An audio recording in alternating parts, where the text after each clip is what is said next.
radikalisme Wahabi, di mana pernah terjadi penarikan buku pelajaran yang membuat orang Islam hanya boleh menyembah Allah SWT dan membunuh orang kafir selain Islam.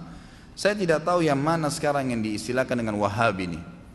Kalau Wahabi yang dulu pernah muncul di Maroko, dan itu dulu di zaman mungkin masih Khilafah Abbasiyah, ada seseorang memang pernah muncul di sana berfaham Wahabi, memang itu pemahaman yang keliru, karena mereka hampir mirip dengan kaum Khawarij yang menghukumi semua orang secara zahir.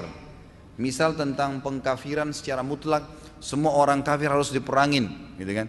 Atau orang yang tidak sefaham dianggap kafir. Tapi itu sudah habis, udah nggak ada pemahaman itu.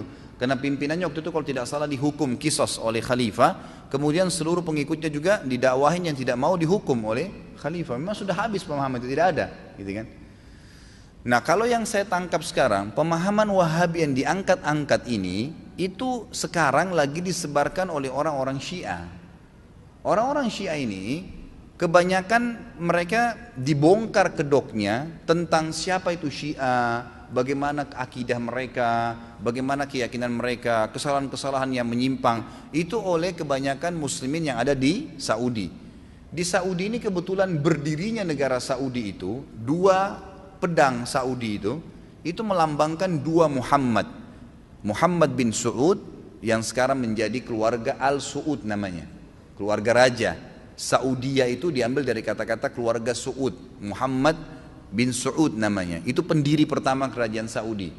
Dia berteman, dia cuma kepala suku, dia tidak faham agama sebenarnya, artinya pemahamannya dasar saja. Dia bersahabat dekat dengan seseorang yang bernama Muhammad bin Abdul Wahhab. Muhammad bin Abdul Wahhab ini seorang ulama besar dulu di sana, gitu kan, di Jazirah Arab ini. Dan dialah yang bersatu dengan Muhammad bin Saud ini, kemudian mulai menghilangkan pemahaman-pemahaman syirik, orang yang menyembah kuburan, ya gitu, beragam macam kesyirikan yang terjadi, orang banyak menyembah berhala, kembali dihilangkan dengan dia. Nah, termasuk sangat banyak waktu itu meluruskan pemahaman muslimin tentang dan membongkar kedoknya orang Syiah. Nah, orang-orang Syiah ini sekarang melempar istilah Wahabi yang dulu salah itu kepada orang-orang Sunni yang ada di Saudi. Makanya kebanyakan orang bilang, oh Saudi itu pemahaman Wahabi. Nah, di sini tergantung persepsi apa. Kalau yang dianggap Wahabi dulu yang pertama ini salah, nggak ada. Karena itu pemahamannya jauh dari Sunnah Nabi SAW dan tidak ada itu. Tapi yang saya tangkap sekarang pemahaman Wahabi ini yang dianggap orang-orang Syiah karena banyak disebarkan, dibongkar kedoknya sampai MUI keluarin buku sesatnya ajaran Syiah itu kan.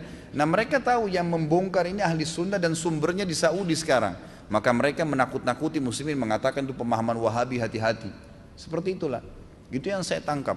Jadi kalau yang dimaksud dengan Wahabi ini adalah istilah yang dipakai orang-orang Syiah untuk menyudutkan kaum muslimin Sunni yang ada di Saudi, maka itu jelas salah. Nggak mungkin, gitu kan? Itu jelas salah. Jadi itu tidak benar. Apakah boleh gambar muka setengah